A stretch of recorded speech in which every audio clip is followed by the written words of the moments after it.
Good morning. So we're up to Shin Mem. We're halfway through Sif Gimel. We stopped at the Ramah, and the Ramah says we're talking about cutting birthday cakes or cutting cakes which has writing on it on Shabbos. Is that allowed? So let's take a look. Says the Ramah, "Also leshaber uga shekosav oleha kamin oisius." You're not allowed to cut a cake where there are letters written on top of the cake. Afal pi she'ena mechaven rak la'achila. Even though you're not interested in moichek or in kosev or anything like that, you just want to eat the cake. Still, you're not allowed to cut a cake which has got letters on it to have a moichek, because it's a problem of moichek. This is what we're talking about in this particular sif, about writing and about erasing, and therefore cutting a cake, breaking the letters, is a problem of moichek.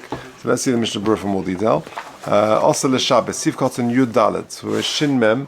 Sif Gimel, Mishnah Berurah, Sif Cotton Yudalet. Also l'Shabbos. Umutza litna l'tinok. You are allowed, however, to give it to a child to eat. Now that's curious. So why is that? So if you look at the footnote, he says, "V'tam hadava."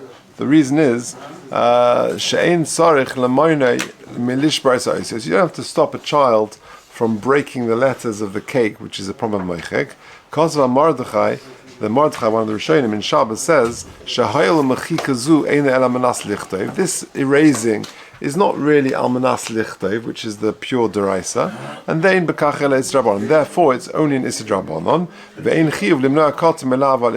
Therefore, there's no need, there's no obligation to prevent a child from doing an israbanon. However, ochein Aviv shel tinok, the father of the child, he has got a mitzvah of chinuch.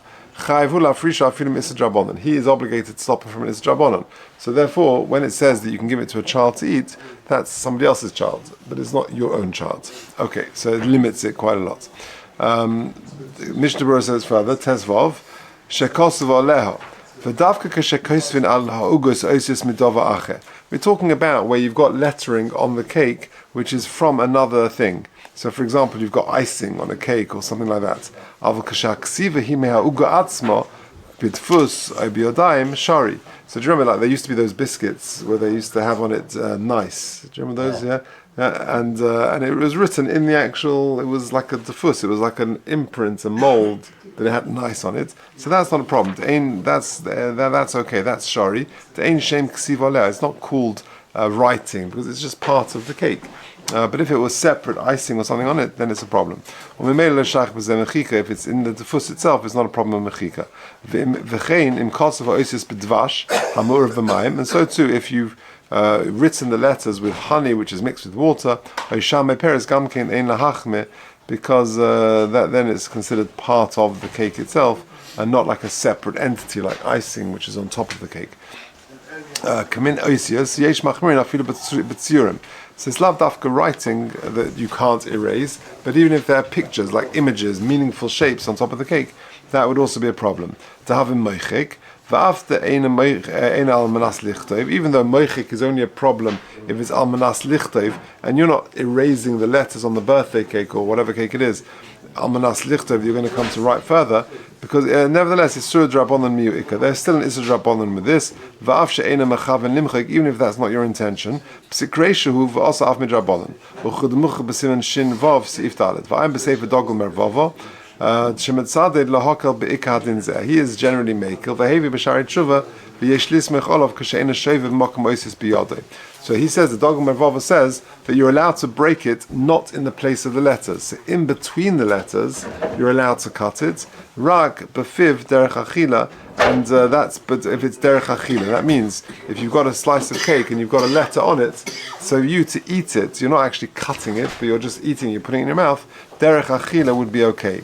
The safer shek, okay, we'll come to this in a bit. Let's just do two quick footnotes. Number 29 and 33. So 29. V'im hoisa ha'uga, this is quite an interesting one. V'im hoisa ha'uga, so what if you've got a birthday cake, and you've got, at the top it says happy birthday, happy third birthday, right? And you want to cut it on Shabbos. So what are you going to do? So one way is to cut it between the letters. That's one eitzah. Or what he's going to suggest over here is that you cut it before Shabbos, and then you just sort of keep the cake together, but the slices are actually cut before Shabbos. If it's pre-cut and you're just sort of removing the slice on Shabbos itself, that would be allowed. Okay, so that's a useful hack for cutting cakes with letters on Shabbos. And to cut the cake in between the letters, so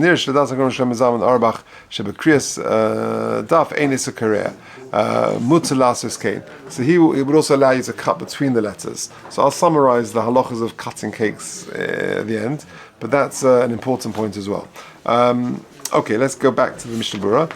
We're about 8 lines from the bottom, towards the end of the line. V'sefer shekosav lav baroshe chudei dapov oisios oteves. Now, sometimes you have a sefer where someone has written on the back of the book, like this, over here, right? So if someone has written on the opposite the spine, on the pages, there are those who prohibit opening and closing that type of book, because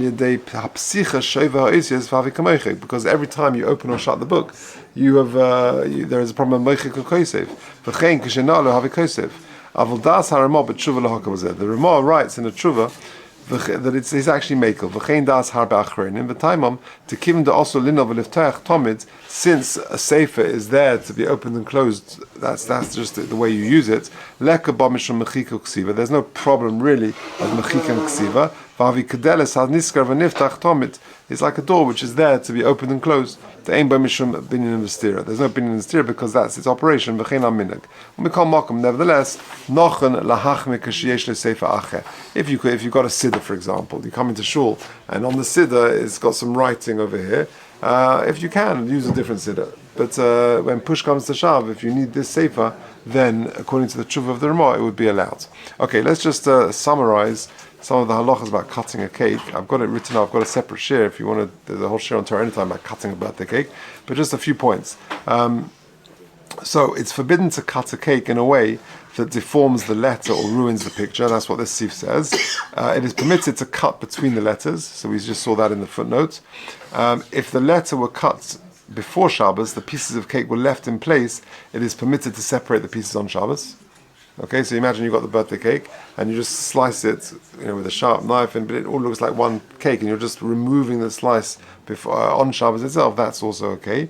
It is permitted to bite into a piece of cake that has a complete letter on it, even though that letter will be destroyed because derech achila is okay, and it is permitted to cut decorations that are not meaningful. So, for example, if they're just lines or something like that, that's not a problem. It's only cutting letters or meaningful shapes or pictures or things which is a problem. And it's permitted to cut figures that are baked into the cake or the biscuit itself. Say that? If you've got the icing saying happy birthday and you take a spoon, you eat it directly, and then cut the cake afterwards. So one useful thing is now you can get very fancy cakes. So you can go to Kuczynski or Carmeli or wherever, and you can get you want to have a picture, you've taken a photo, and they can sort of impose that photo on top of the cake. So one useful thing to do is you can actually slice off the top of the cake, and you've got a lovely picture. Everyone's seen it, very cute, very nice, and then you just actually slice it off. Now just careful of boira, because what are you going to do with it? You're going to put it away for another time or keep it, whatever. So you just take a bit of the cake with it, and therefore there's no boira problems, and then you can cut the cake. So then that would be okay. But the way you're describing is breaking it with a spoon or with a knife, you're cutting a meaningful shape, and that would be a problem. The only heter is to actually bite into it, and there are other problems with that. Yeah. Yeah. Okay, right. So let's just do the beginning of Dalet. Dalet is fairly long, but we can do the beginning. Okay, Dalet. So part of ksiva is you're not allowed to write with your finger with mashkin al shulchan. Let's say there was a spill of some liquid on the table, and you want to write, Eli was here, right, on the ink, on the water or whatever. So it's not derech, it's not obviously kiyuma, it's not going to last, but you are writing, and you can read what you've done. So yesh li zohe, you should avoid doing that. But if you want to write in the air, sort of air letters, you want to write A or B or Aleph or B, just in the air like that, that would be okay. Says the Mishnah Berurah, Yutches. We'll stop it. We'll just do this a little bit. Yesh li zoher rotzolema. After chiyuv chatas leka, there's no issa deraisa with just writing on the table with liquid or things like that. To boina sheyichtav dafka b'diyai Because the Issa Deraisa of writing on Shabbos is writing with ink or anything which is going to be lasting. Nevertheless,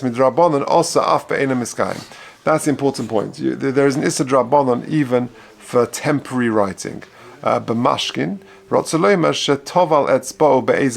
you dip your finger in some liquid. Then you write it on a shulchan. And so too on a piece of paper or something else. Even if you write on something which is not going to last, on leaves of vegetables. Yeah, because at the end of the day, at some point in time, it will wither and decompose. Because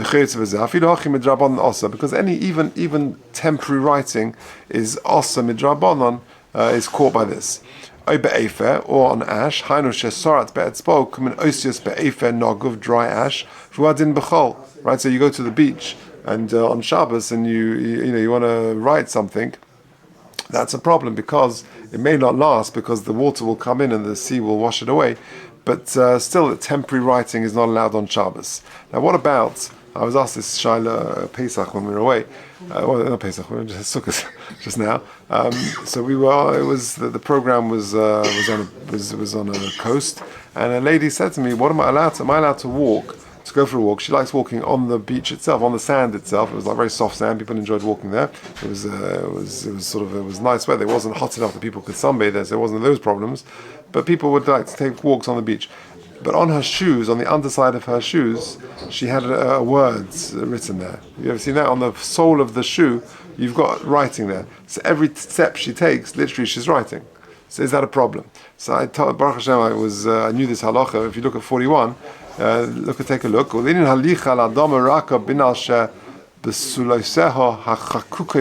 The sole of the shoe there is writing. There's no problem. You can walk on the beach to your heart's content. You're not intending, that's not your kavana, to write whatever's written on the bottom of the sole. It's not inevitable that you're going to do it. There's no benefit to it. What difference does it make to you? And therefore, and therefore there's no real, this is not the malach of Kesef. So you're allowed to walk on sand or on mud or whatever, where it's going to leave an imprint, because that's, for all the reasons we just said, that's not a problem. Okay, back to the Mishnah Berurah, Sif Kotan Chov, second line. V'chein osa lirshem k'min oisios al hachaloin zuchuchis b'me'akar shem lachim and akar. So you can't write on a window which has condensation and you've got some liquid there, and you want to write whatever you want to write, you don't have to do that. V'im rosham k'min oisios b'dvar makrushin k'goyin b'dom v'chelev and shenikrash mashma b'tesefta t'chayev. If you're writing on things which are solids, which could melt, again, it's mashma from the Tosefta you're chayev. Okay, lirshem. So this is now going on the Ramah. The Ramah says muta lirshem ba'avir k'min oisius. Says the Mishnah Berurah, Chof Aleph, Kadei l'ramiz lechaver ezedova. You want to pass on a message, so therefore you write on in the air. Let's say your wife is in shul and you want to try and get a message to the Ezras Noshim. We play this game at Sheva Brachas, like a communication game. We have this very cute with the Chos and Kala that they've got to try and to try and pass on a message without speaking to each other. For example, you're sitting in the Rav seat, or your parents are coming for lunch, etc. These sort of things, and you've got to communicate it. But you can't, if you want to communicate it by way of sort of signal writing, air writing, is that allowed? So the Ramah says it's okay. We don't say this is considered proper writing. You're also, interestingly, allowed to watch a worker, a professional, working, even though you're watching this blacksmith at work, or you're watching this fellow on Shabbos, you're taking a walk and you're seeing him in operation, mutal liros umnus. But near the Hanudavka Ba'akroish and his Damna Liras, you happen to walk, go down, you're away on holiday and you're walking in the high streets and you see a guy, a cobbler working, to watch him do it is okay. You shouldn't talk to him about his work, because there might come to who might come to encourage him, because it might see that you're intending him to get to do a certain act, or how do you do that again, or do this, or whatever it may be, or maybe it's a Mara sign, so you can't communicate with him. But to actively go there, so you're going to do your apprenticeship and work and learn how to do it on Shabbos is a problem. Which is the drabonon of not doing your own desires on Shabbos. For Ein El, the Simon Shinvov Sif Aleph. Interestingly, if you look at footnote 43, very interesting thing. This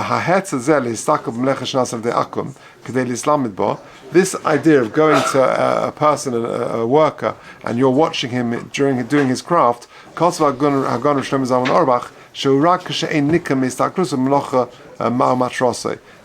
only says clear that you haven't got an objective, a benefit from it. But if you're telling him, I've always wanted to be a cobbler and I'd like to learn this craft, then it's asa. If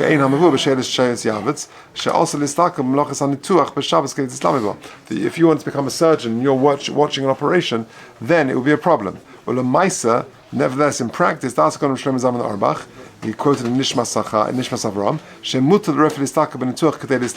for a surgeon to watch surgery would be allowed. Because he wants to know, this is important knowledge for him.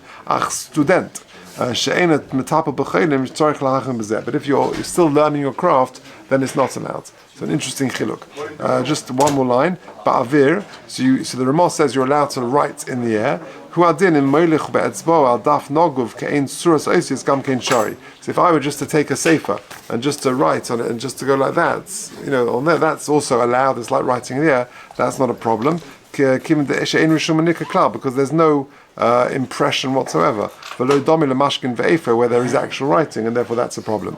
What he's going to do now for the next Amud or so is just give you rules about writing on Shabbos, and that'll be tomorrow.